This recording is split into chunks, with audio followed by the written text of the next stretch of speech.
Good morning and welcome to Avaya Cisoconnect Fireside Chat. My name is Jaideep Khanduja. I am the host today for this Fireside Chat series. This series is titled as Cost Remedial for Insider Threats. And we have two new faces today, two prominent guests. One is our first guest is Pankaj Joshi. Hi, Pankaj. Hi, Jaideep. So Pankaj is Director Cybersecurity, Identity and Access Management with Deloitte India, and he specializes in cyber risk services, identity and access management, automation, RPA consulting, digital risk, cyber center of excellence, vendor lens management, practice growth, and management and delivery services. That is a huge basket full of so many tasks for Pankaj. Pankaj, am I missing anything in this? If you want to add something to your No, introduction. Jaideep, you have fairly covered it. I have been in the cybersecurity arena for last 16 to 17 years, and all that time is with Deloitte. Oh, nice. That's nice. So must be one of the legendary person in Deloitte. Yeah, there are more uh, Yeah, correct. as well. Yeah. So our second guest is Sanjay Pai. Hi, Sanjay. Good morning, Jaideep. Good Hi. morning, Sanjay. Sanjay is Sales Director, Avaya and Friends for Avaya India. He manages sales and business development for Avaya and Friends, which is Avaya's ISV program. What is ISV program? Sanjay would be highlighting in a short while in few lines. He is responsible for working with Avaya in Dev Connect partners to develop qualified funnel and driving sales closure of complementing solutions like speech bots, voice biometrics, conversational AI chatbots, speech analytics, security compliance, and monitoring. So that is a very high-end layer of security what he's handling. So back to our guest Sanjay, if you want to add, if I missed something. No, you covered it all. Basically, Avaya and Friends is our program wherein we partner with our ISV partners and we resell this as part of our solutions. These are complementing solutions.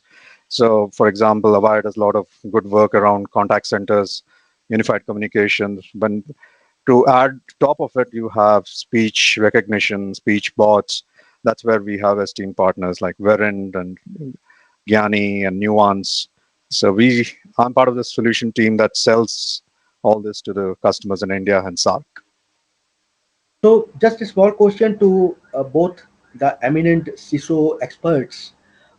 This second wave of, I mean, it was flashing my mind last night that I'll ask. This second wave of COVID that has hit us very badly in India. Is it, if we talk in terms of security and awareness in that direction, is it lack of awareness or was it lack of preparedness or what was it that hit us so badly? Any ideas? I mean, any So, thoughts? Jaideep, are we talking about um, The COVID. with respect to the second wave or in general? Yeah, Second wave. I mean the losses that we have incurred in this second wave. So, what could be the main? I mean, there could be persons like you who would be responsible to hold it, handle it, control it, so that it does not go in that bad shape. So, what was lacking there? I mean, just I it think was. it would be also that we got sort of complacent that oh, COVID is going away, and we did not realize that the residue itself is sufficient to hit us with another wave, which is maybe double or triple times stronger than what we had got through in the first one. And our own variant. Yeah, and then new things have come up, as in our own variant. Yeah, We probably believe that the measures that we are taking, if you look at it from an organization perspective also, you trust your business continuity plan too much, very and true. suddenly when that probability happens that that incident becomes a reality, Correct. then you realize, oh, is my business continuity plan working? And this is a perfect example in terms of pandemic, although at a global level. What was our plan? How much did we plan? Did we become too confident with our plans? Yeah. So whenever you deploy a new system in your organization related to security, uh, do you how much effort goes into drill runs and mock runs to test it? Like, is it fit for the practical scenario when it really comes? When you look at cyber security, right, there are various aspects to it. However, the end goal is how do I protect the data and assets, information assets that I have, whether these are mine or whether these are my Customers. B2B customers or consumers. That's my goal. Now, um, looking at the economics part of it as well, how much should I spend on it is has been a topic in the boardroom. Initially, we stayed away from cybersecurity for a while, saying, no, no, this is not a boardroom topic, but now it is. Right? Yeah. And now, coming back from there, when I put a new system on cybersecurity for my clients, um, I look at the criticality of this system. Is it a perimeter security system, right? And then you can't compromise there, right? Whether it is in terms of intruders getting in, whether it is content filtering, or whether it is my own organization employees coming in the work from home scenario that we are looking at now, right? So no compromises there. I should have ample and more business continuity, because if you are disconnected in this world at this point of time, you are literally out of business, right? Very true. Yeah. So over to Sanjay. Sanjay, it's all yours now. Thank you. Thank you, Jaideep. So, Pankaj, you just highlighted on the point about people getting complacent. Do you see that to be also the case, not considering the pandemic, but otherwise? Uh, because Jaideep clearly asked, do you see a lot of threats coming in because of the pandemic or otherwise as well, especially from a data breach perspective? And we now are in a working from home scenario. Do you expect this to change or that will only improve? What are your thoughts around that? So with the pandemic, the shift of workforce from outside the office to home, the attack surface has changed, right? While you were in office, you had a very strong office firewall and intrusion detection and a lot of other things, right? Mhm. Which was giving you a secure environment to work in, it was kind of a trusted environment to say, right? You also look at the zero trust phenomena which is picking up in the last few years. Now, when you move to home, you are protected by that little router firewall, the Wi-Fi router firewall in your home, right? Mhm. And um, obviously, the attackers realize that hackers know that there is now weaker wall to break.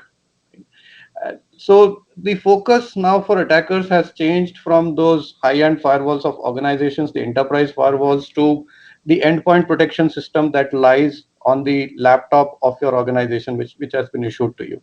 Now the problem becomes more complex when you have bring your own device kind of scenarios, right? Your handheld phones, for example, in a lot of cases, you use your own phone, you register onto the organization's network, and then you Mhm. use it. So in some way, the walls have become weaker. Now you have to strengthen those walls, and we have helped a lot of our clients in saying that this is the time when you should strengthen your endpoint security system, and what is going on the laptop of the end user is important.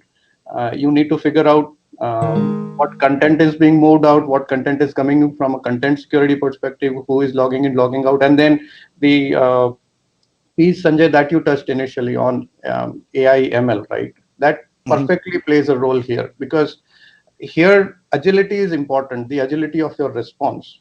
If you can use AI ML in real time and figure out something wrong is going on some professional's laptop, you will be in the right place to block that attack then and there on, and prevent embarrassment later on. So, sticking to the AI ML point, do you see this to be a mature technology right now, or still learning in helping to prevent all the breaches? What's your thoughts around that?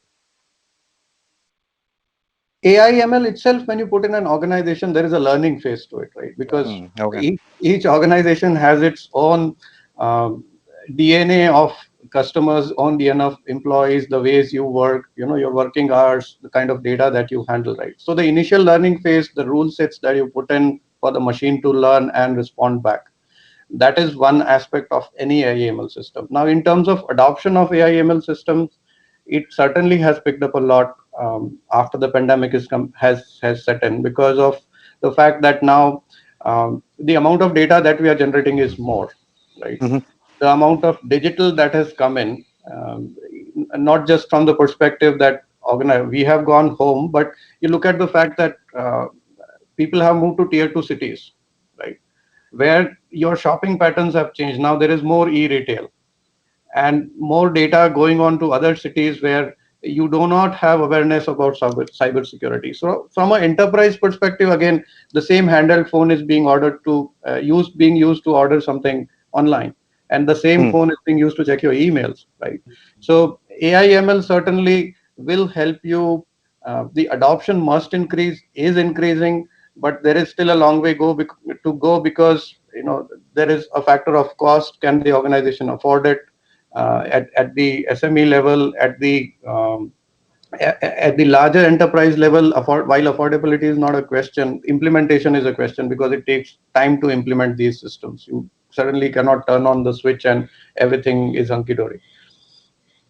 And it's a learning cycle, like you said. Yeah, Takes and some time. absolutely, there is a 6 months, 9 months learning cycle before you can say that I can start trusting my system. False positives are down to a level where I can manage them. Right. So, coming back to an earlier point that you mentioned, the endpoints. Now, endpoints could be obviously the laptops, or the organization has given a desktop. What about devices such as a smartphone? How do you ensure that also is part of the entire? Because you use a smartphone every day Mm. for regular communication, as well as your emails and chat and everything. But how do you ensure that is it just as pervasive as a desktop? How do you ensure that's also either maintained within the security umbrella, or has to be? It What do you must suggest there? It must be. it must be. There is no escape from this, especially when you bring your own device kind of scenario, and you say that register your phone onto my office network, and I will put some policies on top of it, which is great. But then the strength of the policies matter a lot. For example, is your phone storage encrypted? So in the case, even if you lose it, someone is not able to take out data from there. Is the pin to get in strong enough that someone is not able to just guess it and get into it? Are you able to the business continuity aspect of it that Jaideep touched initially, right? Hmm. Are you able to remote erase that phone if that phone is lost and you don't have control of it? So handheld security plays a very, very important role. If you look at the field force, right, who at times also attach these card scanners to your phone, Hmm. because they have to swipe a card in the field, and that is the truth of life today. There is more to those devices. There's a lot of data which resides in those devices. Although you encrypt the pin at the same time and it goes onto your network, but then that device still is critical because it has registered a point of sale device on top of it. Uh, the uh, the security of the connections that this handheld device establishes, for example, the Wi-Fi security at home, right? Or you are connecting things over Bluetooth, then that also plays an important role. So handhelds probably, in my opinion, is a more easy spot to get into Hmm. by attackers than a than an organization provided asset, because then you already have some sort of protection already put on top of it. Yep. Um, so, Avaya, as you know, we are also offering solutions through our, which are OEMing our partner solutions. We call it solutions for session border controller prevention. We have solutions around proctoring, which is, you provided laptops, company provided laptops or desktop. How do you? So we are ensuring these laptops. There's no things like I don't bring a mobile phone and capture the screenshot, or I don't have people shoulder surfing on from my view. At how do you think that that area of security breach, if you will, is evolving, or how can these gamuts be prevented? Social engineering, to some extent or to a larger extent, I would say, is also to prevent it. Awareness is a more important thing, right? While you can put a control on the laptop that passwords are masked and all those things do happen, right? Hmm. However, social engineering, when I'm typing the password, am I too slow and someone standing next to me is watching it? So, security is, the way we say it, you are as strong as the weakest link of the chain. Yep. So if you break it by social engineering, you have broken it. There is no remedy to it. Broken is broken. Now, coming to your point around, do we need those systems or how is that helping? Certainly, if you look at, and from coming from my area of identity proofing, it becomes a very, very important aspect of it, that to Hmm. prevent social engineering, maybe I'm doing facial recognition when I'm authenticating the user so that I know who's around, and am I detecting two faces on the camera? Or uh, do I have the infrastructure enough that I can do fingerprint swipes, at least for the critical applications that get in? The problem becomes more critical and more important that you prevent social engineering in case of privileged users, administrators who are doing um, some critical action in terms of whether it is infra-related root access or business transactions, which can significantly impact your your book value in some sense, right? Yep. So now, when all of us are now mostly working remotely and working from home, social engineering, so I'm ensuring there are security practices that ensure proctoring. All these words are helpful, uh, but how do you ensure the privacy of an agent versus data security? That thin line isn't breached. If I'm working from home, but I want to make sure, my somebody moves my family from this side of the room to the other side, but there is still, or I might be doing something which I'm not supposed to be, and the camera is still picking it up. So there's a thin line between privacy and ensuring that solutions which are put for security, they don't breach that. So how do we ensure there's a fine balance between these the solutions which are being offered in the market? A lot of organizations have taken steps that we have a work from home kit or work from home alarms kind of things, right? Now it Hmm. comes from a HR perspective that uh, we equip the person, or my employee is equipped with a proper setup to work from home, right? And then there are those guidelines that your workspace should be this way set up, right? Maybe there is a wall at the back and you don't see much of interference of people moving around. um, Privacy again is a subject of individuals' discretion. Hmm. So it is also again a subject of awareness when you are working from home. Can I have a dedicated room or my work from home, the office at home, to say? That will prevent a lot of these things.